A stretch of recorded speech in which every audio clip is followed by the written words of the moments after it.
അവരൊക്കെ പോയോ? ഇല്ല, പോയില്ല. അവർക്ക് ചായ മേടിക്കാൻ പോയ ആളാ. എവിടെയായിരുന്നു ഇതുവരെ? എടി, എവിടെ ചെന്നിട്ടും ചായയില്ല, കാപ്പി മാത്രമുണ്ട്. പിന്നെ അവസാനം ഒരിടത്തുനിന്ന് കിട്ടി. ഈ വേല വിശാലത്തിന് മനസ്സിലാകില്ലെന്ന് കരുതണ്ട കേട്ടോ. ചായ മേടിക്കാൻ വിട്ടതിലുള്ള പ്രതികാരം. സ്വന്തം മകളോട് പോലും സ്നേഹമില്ലാത്തൊരു ശത്രു.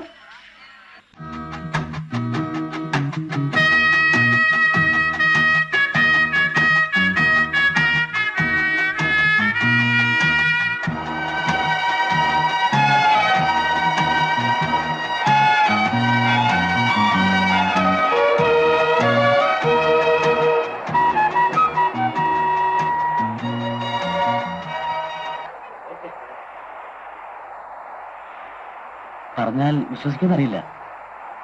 അന്ന് ആദ്യമായി ലേഖ കണ്ടില്ലേ? ആ നിമിഷം ലേഖയുടെ മനസ്സിലേക്ക് ഓടി കയറിയതാണ്. അതിനുശേഷം രാവും പകലും ലേഖ എന്നോട് ഒന്നിച്ചുണ്ട്. എന്നെ കണ്ടപ്പോ ലേഖയ്ക്ക് എന്തെങ്കിലും തോന്നിയോ?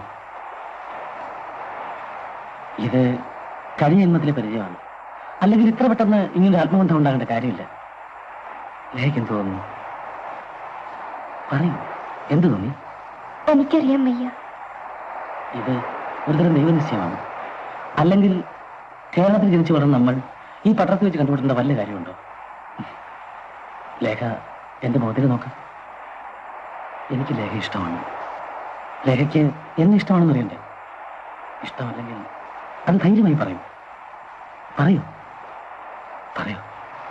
ഇഷ്ടമാണ്. എന്നാൽ ദൈവനിശ്ചയം തെറ്റിക്കണ്ട. എന്റെ സിനിമ റിലീസാകുന്ന അന്ന് നമ്മുടെ വിവാഹം. എന്താ, സമ്മതമാണോ? പറയും, സമ്മതമാണോ? എന്നാൽ എല്ലാം മംഗളം. സുന്ദരമായ കടൽ തീരം, മനോഹരമായ സായസന്ധ്യ, നമ്മുടെ വിവാഹ നിശ്ചയം കഴിഞ്ഞു. പോകുന്ന വഴിക്ക് നമുക്ക് എന്റെ റൂമിൽ കയറിട്ട് പോവാം, അല്ലേ? അയ്യോ, നേരെ ഉരുട്ടി തുടങ്ങി. അമ്മ ചിലപ്പോ. അതിനെന്താ, എന്റെ കൂടെ വരുന്നത്?